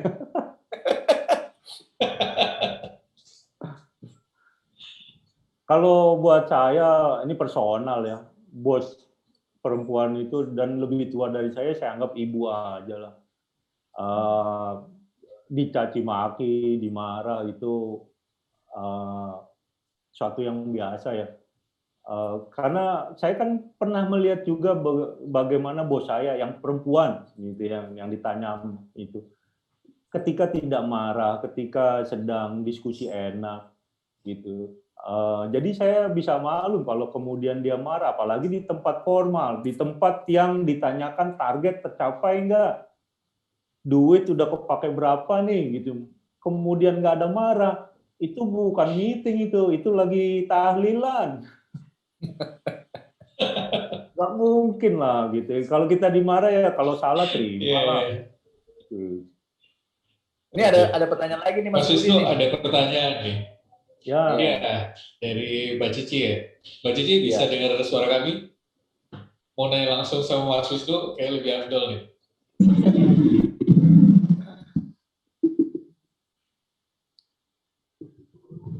Iya Mbak Cici. Ya, halo Mas Wisnu. Ya Mbak Cici, halo. Salam Ya. sehat. Salam kembali. Mas Wisnu, tadi aku sempat nulis sih, pengen nanya aja, kalau kan tadi ngobrolin masalah pemecatan tenaga kerja, pengurangan, terus banyak yang dipaksa untuk resign. Nah, di samping itu di masa pandemi ini kan banyak ada juga yang namanya kita dipotong gajinya atau dikurangi untuk bisa memaklumi bahwa keadaan ini karena adanya masa pandemi yang sangat berpengaruh kepada perusahaan. Kami memahami itu, Mas. Tapi yang ingin kita tahu adalah mekanisme pemotongannya itu dari gaji berapa persen sih yang layak, yang masih bisa ya kita terima lah gitu. Jadi jangan terlalu merugikan, karena kita pekerjaan juga ada beberapa, walau tidak sebanyak seperti yang sebelumnya gitu. Ya. Ya Mbak Cici, jawaban bercanda aja kalau saya atasan Mbak Cici. Kalau bisa mah dipotong semua. Pasti nggak mungkin ya. Gitu. Jadi ini nggak ada ketentuan baku. Pemerintah nggak mengatur gitu ya bahwa ini harus dipotong sekian. Nah seperti tadi saya bilang, kalau tipsnya gini jadi. Kalau nanti misalnya dipotong gitu ya, itu menurut saya perusahaan harus memberitahu ke semua. Jangan si Mbak Cici dipotong, tapi Mbak Coco enggak, Mbak Caca dipotong 5%. Itu nggak boleh itu. Nggak boleh. Harus rata ya. Iya, misalnya ada beda, ya tentu saja gaji Mbak Cici dipotong lebih besar karena gajinya 3 digit. Tapi gaji saya yang baru cuma buat beli beras ya jangan dipotong banyak. Berdasarkan level boleh. Itu diserahkan ke internal. Kalau semangatnya membantu perusahaan untuk survive, kemudian diinformasikan, diajak bicara dulu, bukannya langsung potong. Kadang-kadang kan perusahaan ya HRD-nya menghindar mungkin ya, nanti rame lah, ajar aja lah, atau mumpung pandemi gitu. Potong seperak aja tuh bisa jengkelnya seumur hidup itu. Hal-hal yang kayak gitu tuh yang prosesnya nggak didalami. Jadi saya jawab ke Mbak Cici ya, potong gaji itu diserahkan ke internal. Bahkan saya di perusahaan yang hospitalization ya, dirumahkan tanpa gaji, tapi nggak putus hubungannya. Ada itu boleh. Ya nggak apa-apa deh sekalian ini ngajarin anak sekolah online gitu misalnya. Nggak apa-apa itu. Unpaid leave ya Mas ya? Nggak dibayar aja boleh. Gitu. Oke. Dibicarakan dan tertulis. Jangan nanti begitu pandemi selesai kelupaan, berlanjut potongannya, pura-pura lupa sih gitu ya. Datengin, kemarin kan perjanjiannya gini. Kurang lebih gitu Mbak Cici ya. Nah, boleh saya komen Mbak Cici nih dikit ya. Tadi ada istilah dipaksa resign. Itu sebetulnya cikal bakal untuk problem yang ke depan tuh dari sisi perusahaan. Namanya resign itu bukan dipaksa, walaupun ada cara-cara yang memaksa. Kalau dari sisi karyawan merasa dipaksa, gitu ya, sebaiknya dibicarakan dulu. Misalnya atasan nih suruh maksa, aduh kamu keluar aja sana, kau pindah ke bagian lain gitu ya. Ngomong dulu ke HRD-nya. Kalau nggak bisa lagi, bicara lagi gitu ya. Nggak sesimpel itu hubungan kerja antara pemberi kerja dengan pekerjanya gitu. Jadi nggak ada paksa-paksaan, nggak boleh. Berproses dimanapun pasti kalah. Dan nanti kalau berproses di pengadilan ya di treatmentnya sebagai pensiun karena di PHK, dapat pesangon 2 kali PTK gitu. Ya. Pernah ada kasus tuh, Mas. Jadi ada dua teman yang berantem, mereka dipaksa untuk resign. Berarti ini nggak boleh seharusnya. Penyebabnya aja berantem, ya ampun. Mungkin pertanyaannya gini. Apakah ada SP-nya begitu ya? Itu maksud saya gitu. Kan dalam Undang-Undang Tenaga Kerja atau hubungan industrial itu filosofinya adalah bekerja, penciptaan lapangan kerja, bekerja sebaik-baiknya. Kalau ada paksa-paksaan itu nggak benar. Ini ada yang berantem, dipaksa keluar. Iya, itu caranya atasan atau HRD. Karena kalau atasan HRD-nya bilang, kamu berantem ya, saya PHK kamu. Ya udah, pesangonnya dong Pak. Gitu. Tapi kalau silakan resign, treatmentnya kan orang mengundurkan diri. Gitu. Beda ya Mas ya, beda treatment. Beda, angkanya beda. Siap. Ya, makasih Mas Wisnu. Ya, semoga sudah menjawab semua ya. Ini ada inisial LLS nih ya, resign Mas. Silakan. Ya mungkin tapi menarik sih pertanyaan Bu Cici gitu ya sama statementnya Pak Wisnu. Cuma setahu saya sih yang penting tadi konsepnya hubungan kerja tadi ya Pak Wisnu ya, yang penting tetap harus ya karyawan sendiri kan harus diberi pengertian supaya hubungan kerja itu tetap yang utama dipertahankan meskipun gajinya dinego gitu ya Pak Wisnu ya. Jadi intinya jangan sampai, kalau Kemenaker sendiri kan mengharapkan ya hindarilah PHK meskipun gajinya dinego dan dinegosiasi, disepakati bersama. Betul ya Pak Wisnu ya? Iya, kurang lebih seperti itu. Ya. pengertian, ya saya setuju itu ya, memahami pihak-pihak ya. Gaji nego, mungkin maksudnya pesangonnya dinego gitu ya, mungkin ya. Kalau misalnya kalau kita udah berselisih, gaji tadi, Mas. apa? Yang penurunan gaji, yang pemotongan gaji tadi. Oh, potong gaji. Oh, ini Mbak Cici lagi. Ya, ya. Iya. Saling mengerti, karyawan mengerti kondisi perusahaan. Kalau enggak lari-larinya nanti di PHK kan. PHK karena efisiensi. Ya mending tetap bekerja. Mungkin Mbak Cici sama teman-teman yang berantem tadi ya nggak apa-apa, kita berantem aja. Habis itu kita dapat pesangon besar. Nggak boleh juga, Mas. Gitu. Jadi kadang dipahaminya tuh berbeda gitu.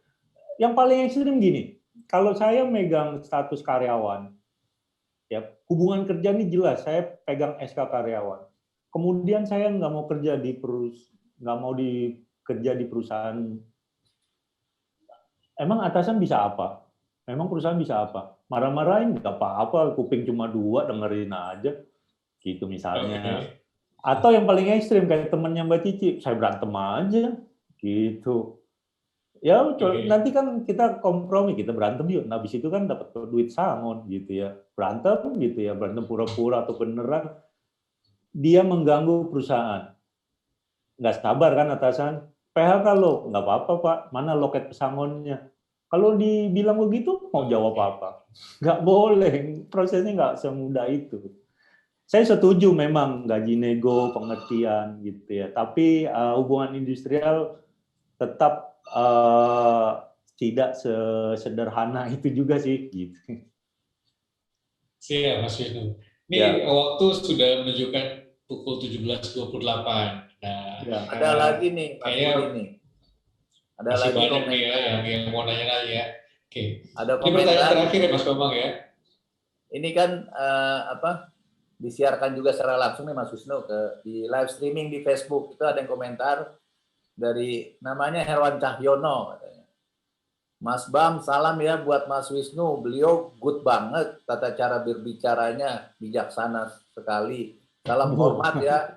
See you nice.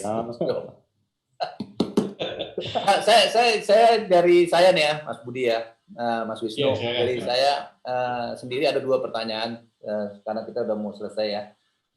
Yang pertama sih, saya pernah diajak diskusi sama komunitas HRD lah ya. Jadi itu udah tahun lalu. Jadi kan pandemi ini kan sudah terdetek gitu ya. Maksudnya worry juga, terutama industri yang berdampak awal tuh kayak perhotelan gitu kan. Yang tadinya dirumahkan lama-lama nggak digaji penuh. Bahkan karyawan yang minta loh, Mas Wisnu. Karyawan itu pada minta ke GM-nya, Mas tolong dong, katanya, saya jangan dipecat, nggak apa-apa dirumahkan nggak dibayar juga nggak apa-apa, tapi jangan dipecat gitu. Saking lemahnya ya bergening, karena kan situasi, artinya begini, kemarin diskusinya artinya begini, jadi sebenarnya kalau kita mengoptimalkan fungsi manusia, apalagi manusia Indonesia, selama itu bisa dikomunikasikan dengan baik, nggak ada masalah sebenarnya gitu ya. Artinya kalau pengadilan itu kan udah nggak ada jalan gitu. Jadi komunikasi persuasif, makanya nggak heran gitu tadi yang kasih komentar ini cara ngomongnya aja Mas Wisnu. Iya tiap hari berhadapan dengan Anu. Kira-kira gitu kali ya. Nanti ditanggapi. Saya ini pertanyaan saya nih yang terakhir nih. Ini mungkin bisa dibilang pengalaman pribadi ya, nanti Mas Rizal kita ketawa lagi. Nah, dipecat. Ini Mas Wisnu pendapatnya gimana? Jadi katanya kalau kita berprestasi terus dipromosi terus someday diangkat jadi direktur yang ada di akte loh, bukan sekedar title aja gitu ya. Itu saya sudah resign. Tadi Mas Rizal makanya lagi ketawa nih. Saya ketemu pakar yang kayak gini nih, kayak Mas Wisnu, industrial relationship ya. Katanya itu salah lu katanya. Harusnya karena namanya direktur, jalan direktur bukan karyawan, lu harusnya dipecat dulu baru diangkat. Nah, pada saat dipecat karena itu kepentingan perusahaan, kan hitungannya hitungan pesangon dapat yang kali-kali itu. Wah, saya sih nggak tahu, Mas, saya karyawan baik gitu. Wah, rugi tuh. Itu kapan? Udah lama kejadiannya loh, tahun. Mau aku gitu, udah nggak usah. Saya orang yang suka konflik gitu aja. Nah, saya pengen tahu aja, mumpung ada Mas Wisnu, itu gimana sih posisinya? Katanya harusnya dipecat dulu karena namanya direksi bukan karyawan. Gimana Gitu tuh ya. status Wah, iya. hukumnya? Boleh. Waktu masih Pak, ada nih, waktu masih ada. Ada sedikit. Oke, Mas. Jadi kan tadi 5 saya menit, bilang, Mas. ya, Sebelum closing saya statement juga nanti. menghadapi atasan saya, direktur.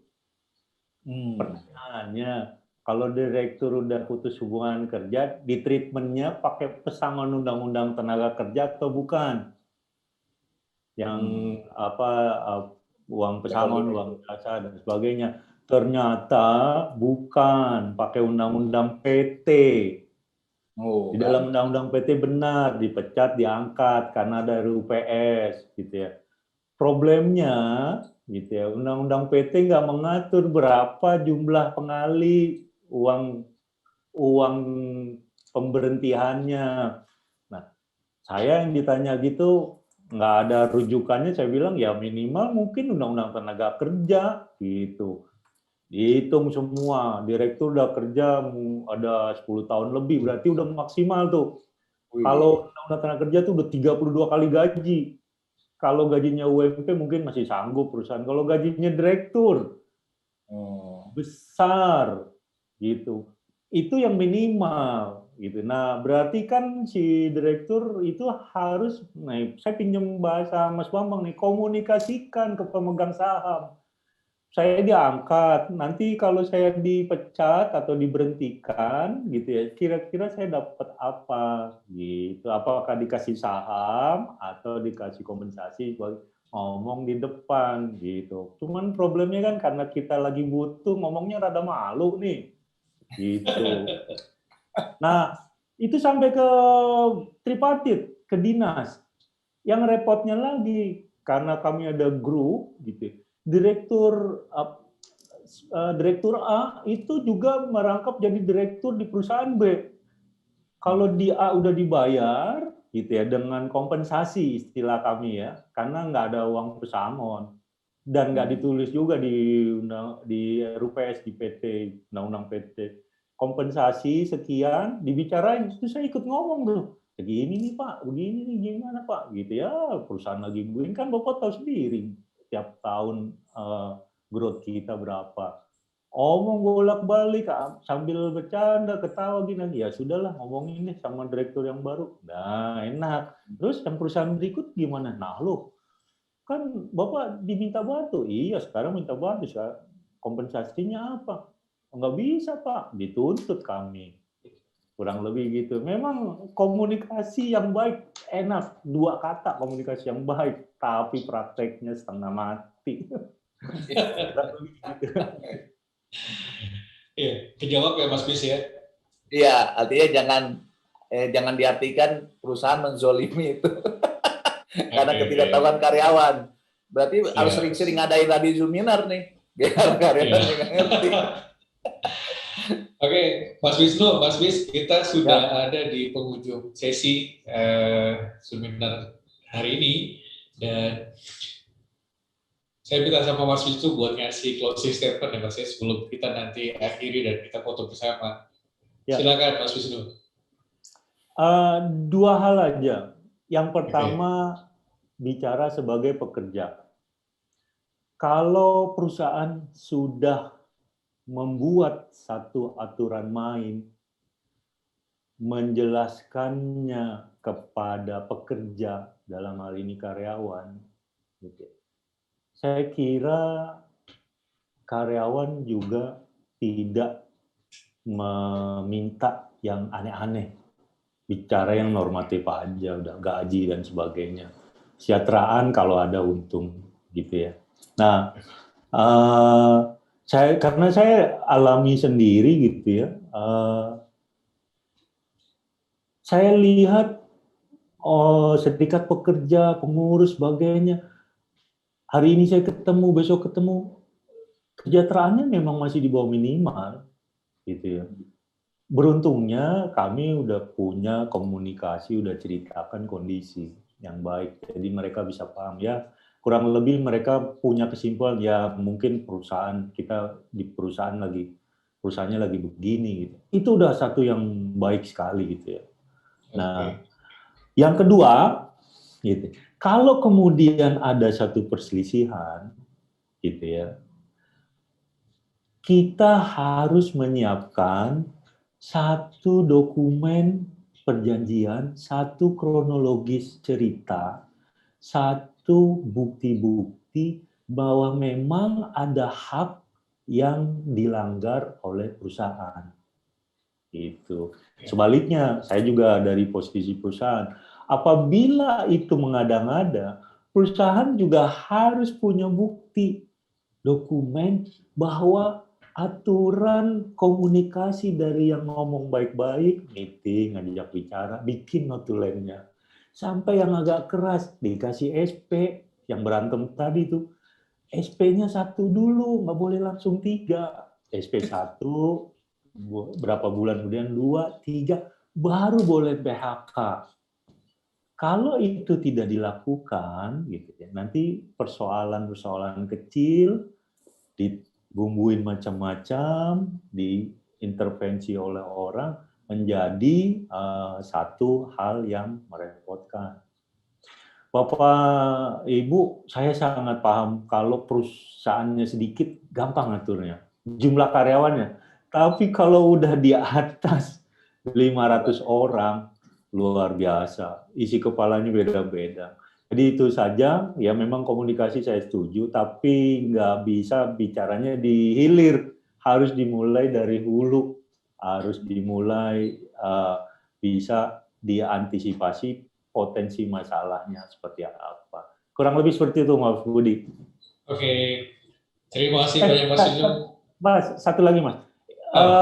Bicara saya panjang lebar ini kan pengalaman pribadi ya, bisa aja salah gitu ya. Atau tidak sama dengan yang lain gitu ya. Saya nggak berusaha berteori, saya hanya cerita seperti ini. Kalau misalnya ada yang salah ya saya mohon maaf aja gitu ya. Nggak ada maksud diskreditkan siapapun gitu ya. Makasih Mas. Siap, terima kasih Mas Wisnu. Oke, buat semuanya yang hari ini belum sempat nanya langsung sama Mas Wisnu, bisa nanya ke link WA kita di grup WA Radio Zuminar. Dan Mas Bambang, silakan ada yang mau disampaikan terakhir Mas sebelum kita tutup Mas. Ya, teman-teman kan pasti menarik ya kalau diskusi terkait HR tuh banyak gak habisnya karena persoalannya macam-macam. Teman-teman yang ingin tertarik diskusi, join aja, itu linknya sudah dikasih, bisa join dengan WhatsApp group. Nanti Mas Wisnu bersedia ya diundang juga, karena nanti mereka yang udah pada join nanya, yang jawab siapa kalau nggak ada Mas Wisnu. Jadi narasumbernya juga harus diundang gitu Mas Budi, supaya terjadi interaksi bolak-balik gitu. Jadi kalau dari saya pribadi, terakhir kalimatnya saya sangat berterima kasih mewakili Radio Zuminar ini, mewakili Mas Rizal dan Mas Budi juga, kita terima kasih. Partisipan juga kita ucapkan terima kasih mau berpartisipasi, terus ikut aktif ya, bertanya. Nanti teman-teman yang pertanyaan belum dijawab mungkin bisa dituliskan di WhatsApp group tadi gitu ya. Dan tadi setuju, saya sangat setuju, hanya nambahin aja gitu, artinya kata kuncinya komunikasi jadi penting. Jadi minggu lalu kita udah bahas ya Mas Budi ya. Jadi komunikasi itu permasalahan tidak hanya di HR. Leadership itu ternyata 60%, 70% kegagalannya di komunikasi juga gitu loh. Ya, nah ini sama di marketing kan, di sales juga. Kenapa nggak berhasil mempersuasif si klien atau customer untuk beli lagi? Karena dia gagal berkomunikasi.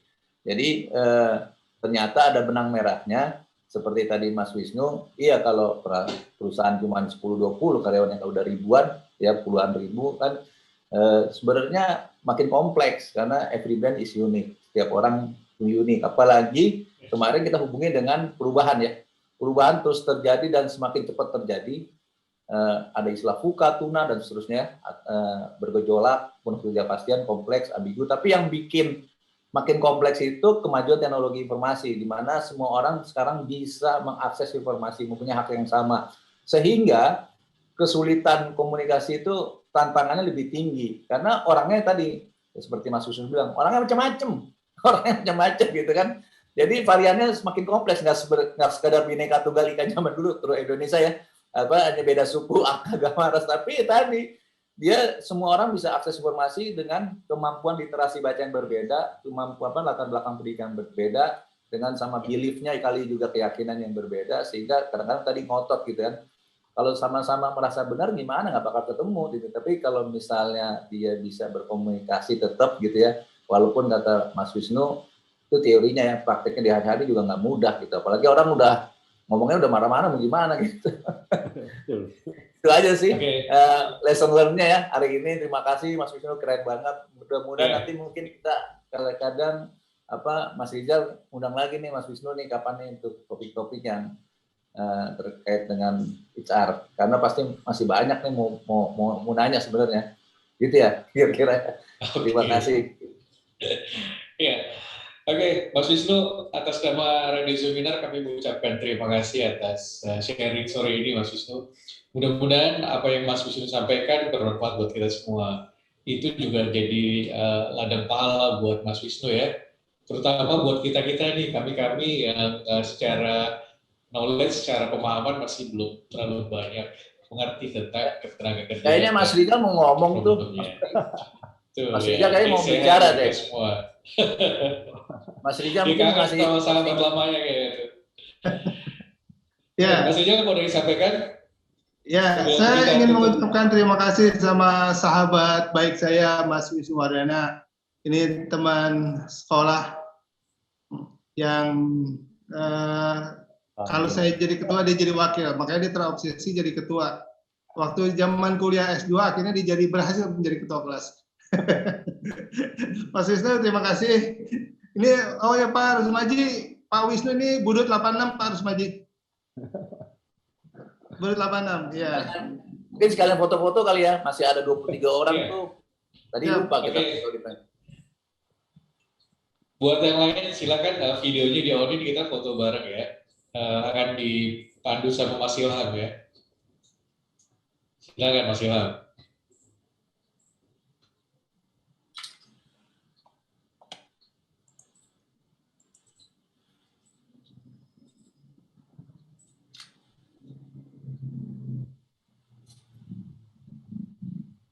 Kan kalau buka kamera, kalau laki-laki mah gampang ya, perempuan nih kadang-kadang kan harus pakai hijab segala macam ya. Iya. Repot. Oke, 1. Mas Ilham, siap. 2. Jadi di grid ya kali ya. Jadi semuanya kelihatan ya. Oke. Gambarnya. 2, 3. Oke. Sekali lagi. 1, 2, 3. Oke, sekali lagi ya terakhir. Nanti kalau ada yang nitip aplikasi lamaran gimana tuh Mas Wisnu? Boleh. Oke, terima kasih. Wabillahi taufiq hidayah. Wassalamualaikum warahmatullahi wabarakatuh. Waalaikumsalam. Jumpa lagi di minggu depan ya, kita jumpa lagi di minggu depan. Topiknya apa ya, Mas Rizal ya? Ya, minggu depan kita akan bincang-bincang masalah radio di era digital bersama Bapak Riza Solihin dari selaku Vice President MNC Group. Hari Jumat seperti biasa jam 15.30 hingga 17.30. Kayaknya Radio Seminar makin rame ya. Jadi minggu depan MNC Group, minggu depannya lagi Masima Group ya. Iya. Minggu depannya lagi pakar radio ini yang akan berbicara. Ya, Mas Rahman. Mantap. Oke. Terima kasih semuanya. Selamat sore. Assalamualaikum warahmatullahi wabarakatuh. Waalaikumsalam. Hai, mitra kerja yang terhormat. Semoga hari-hari Anda menyenangkan. Kehormatan bagi kami bisa menyampaikan profil kami. Bright, Bahu Rekso, Ingkang Teguh. Mitra kerja yang siap bersinergi, bersama-sama melompat lebih tinggi karena kami berusaha fokus pada proses dan tujuan akhir, berusaha menjadi pendengar yang baik. Core bisnis kami adalah radio buying yang memiliki jaringan yang tersebar di seluruh Indonesia, dari kota-kota besar hingga ke pelosok negeri. Kami didukung oleh tim yang solid dan berpengalaman, yang berusaha fokus pada demografi, tipografi, dan psikografi target market. Kami juga didukung sistem yang terintegrasi demi efisiensi dan efektivitas. Kami mengakomodir semua bentuk iklan radio, mulai dari commercial spot, ad-libs, insert quiz, live report dan interaktif talk show, hingga pembuatan konten siaran dan program sindikasi berjaringan. Kami memiliki source untuk pembuatan materi. Layanan kami berikutnya adalah event management yang meliputi semua bentuk activity. Event yang berkolaborasi dengan kegiatan on air maupun event yang menjadi single media promosi seperti sampling dan selling, happening art, internal gathering, seminar, on-ground activity, school to school, hingga grebek pasar. Jika Anda placement melalui Bright, kami berikan benefit amplifikasi promosi melalui akun sosial media yang dimiliki radio. Kita akan pilih akun Twitter, Instagram, atau Facebook sesuai segmen follower mereka. Channel Amplify Radio Bright melalui brightindonesia.com atau radiobright.com menjadi benefit tambahan bagi brand Anda. Berikut adalah beberapa brand yang pernah dan sedang kami handle.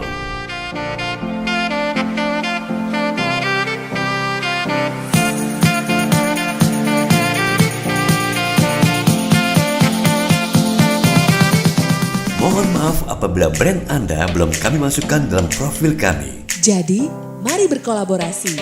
Tim kami akan menjadi sahabat dalam bekerja. Salam Bright!